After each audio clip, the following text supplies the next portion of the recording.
Hot on the heels of their awesome cinematic trailer, the next two kill teams have arrived in the form of the Tempestus Aquilons and the Vespid Stingwings, and as usual, they do get their own bespoke set of rules for games in 40k as well as kill team, and in this video today, we are going to be taking a look at the latest drop troops for the Astra Militarum, which is the Aquilons. Now, these guys come in a mandatory squad size of 10, and for that you will be paying 90 points, so they are 90 points per model, and that brings you a relatively generic guard profile of a 6-inch move, toughness 3, 1 wound, a leadership of 7 with an OC of 1, and a slightly better than some of their other units armor save of 4+, so they are fairly par for the course, and if you actually put them side by side with the regular Tempestus Scions, they are identical in stat line and a whole 10 points cheaper for a full squad, so right off the bat they do seem like a bit of a winner.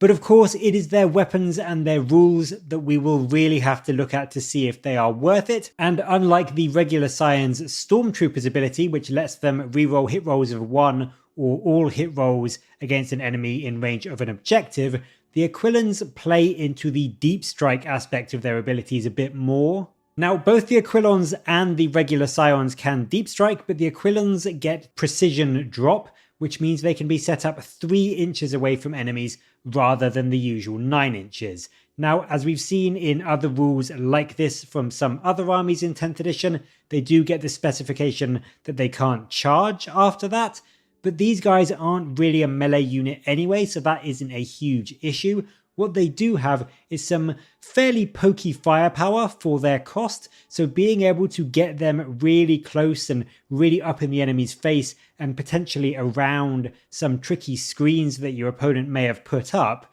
can make them absolutely invaluable. One of their other abilities is the Servo Sentry rule, which also procs off their deep strike, and this allows them to shoot their sentry weapon, which can either be a sentry flamer, a sentry grenade launcher, or a hotshot volley gun, and this can be fired when they are set up as if it were your shooting phase. So either when you set up in your movement phase, or potentially based on the wording, if you rapid ingress in the enemy movement phase, you can get a cheeky little bit of extra shooting out of this unit to plink off an extra wound or 2 from an enemy. So just in general, they are all about deep striking. They are about getting really close, unleashing all of their firepower into the enemy, doing as much damage as possible, and chiefly trying to steal objectives with that 3-inch deep strike. But what are they actually bringing to the mix in terms of their weapons? Well, they do get a similar set of options to the regular Scions, but theirs tend to be a little bit shorter range and tend to have the assault rule as well. So as you can see on your screen now, you get the Hotshot Las Carbine as your base weapon on your guys, rather than the Hotshot Las Gun. So it's 2 shots at 18 inches, and it hits on 3s at strength 3, -1 AP, 1 damage. So it's the same base profile as the Las Gun, just with that extra shot at 18 inches rather than being 24 inches, and it gets the assault rule rather than rapid fire 1. So in general, I think that's better. It means you are going to want to keep these guys moving and taking advantage of that assault rule so they can advance and still shoot, but considering these guys are likely going to be fairly close to the enemy right from the early stages of the game anyway, I don't think the drop to 18 inches is a huge issue. And with that -1 AP all the time, even a basic unit of 10 can do a decent bit of work into weaker chaff infantry like toughness 3 Eldari or tower units. The sentry turret on top of that adds some more firepower with either D6+3 flamer shots, or a slightly more flexible choice with the grenade launcher for either D3+3 anti-infantry or 2 strength 9 anti-light vehicle shots instead, whilst the final choice is the Sentry Hotshot Volley Gun, and this nets you up to 8 shots within 15 inches or 4 shots at 30 inches away, and yes, they only hit on 4s, but they are strength 4 with -1 AP, so that alone does put around 1 wound onto a 3-up save marine, so it could, in a pinch, just help you nab that extra final wound on an enemy if you needed it to steal an objective from an opponent as you drop in 3 inches away. Further to those weapons though, one of the Aquilons can take a long las, which is your heavier -2 AP, 3 damage precision shot, which is actually quite scary against some of those squishier enemy characters that a lot of armies have, like the Admech and Sisters of Battle and that sort of thing, whilst another one of them can instead take a Melter or Plasma Carbine. These again follow a similar profile to the quote-unquote main versions that the Scions have,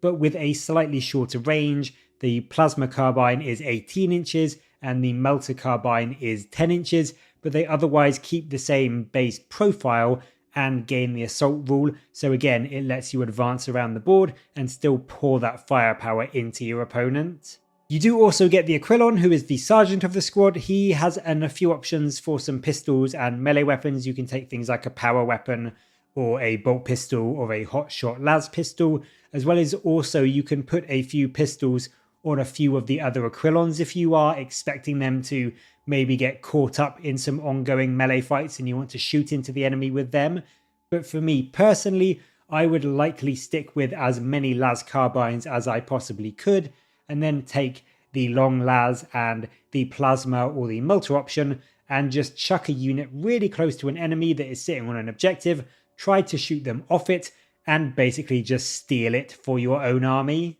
All round, being able to drop 3 inches away is just such a strong rule, and being able to get the melter in melter range with that 10-inch range, meaning that melter is 5 inches, so you can get to within melter range with the melter carbine, is a pretty nice ability as well. It means that a unit of 10 with a melter carbine, a long las, and then the other 8 having las carbines, as well as say the volley gun sentry option, that will on average put around 3 wounds into a marine profile from the las shots, and a guaranteed dead marine essentially if the melter does manage to wound. So you can quite reliably kill off a couple of marines and maybe put a wound onto another with this unit dropping in, which may not sound like much, but again, what these guys are really there for is to get really close so that if you kill 1 or 2 enemies, the objective flips over to your control. And I mean, if you put them near squishier units, things like Orcs or Nids or Tau or Sisters of Battle and that kind of thing, they can actually do a significant amount of damage to those enemies and really put your opponent on the back foot really early on, while the rest of your army maneuvers into a better position to control the board. So I mean, in general, are they as good as the Tempestus Scions? I do think in some ways they can be, although the Scions can replicate a lot of what the Aquilons do just at 9 inches rather than 3 inches, and whilst they are pricier at 100 points for a full squad, with the Scions you could always bring a unit of 5, which nets you a still good amount of shooting because you get 2 special weapons per 5 with the Scions, so you could, for just 50 points, get say 6 hotshot lasgun attacks and then 4 from the hotshot volley gun and an additional 1 from the melter gun. So it wouldn't be in melter range, that is something important to note, and it is less attacks overall, but at nearly half the price, if you really want it to be cutthroat with your points, you could do to a degree what the Aquilons do for slightly cheaper. But despite that, I do think there is definitely a place for the Aquilons. They are really mobile, especially with the assault rule as the game goes on, if they survive that is, and they can really easily get into those tricky spots of enemy lines where maybe the screening hasn't been done quite right, and they are just incredibly good for dropping into those tiny gaps, killing off just 1 or 2 models, and then stealing those objectives right from under the enemy's nose. Just all round, I am a fan, and I think if I was an Astra Militarum player, I would be very, very tempted to squeeze in at least 1 squad, maybe 2, just to use as a reactive, objective grabbing unit to really punish my opponent when they made a mistake with their deployment or they made a mistake in their movement phase and put something just out of position, so you could squeeze one of this unit in to that 3-inch gap. So I do think they have some use. They do have a lot of use where the Scions maybe wouldn't be quite as good with that 9-inch deep strike, but being able to leverage that 3-inch range that they can deep strike in is really, really crucial for getting the most out of them. But as always, I'd really love to know what you think of this new unit and whether you will be adding any to your Astra Militarum force. Let me know your thoughts down in the comments below, and as always, thank you very much for watching. Please do like and subscribe for more Warhammer content from me, but until next time, I'll catch you later guys.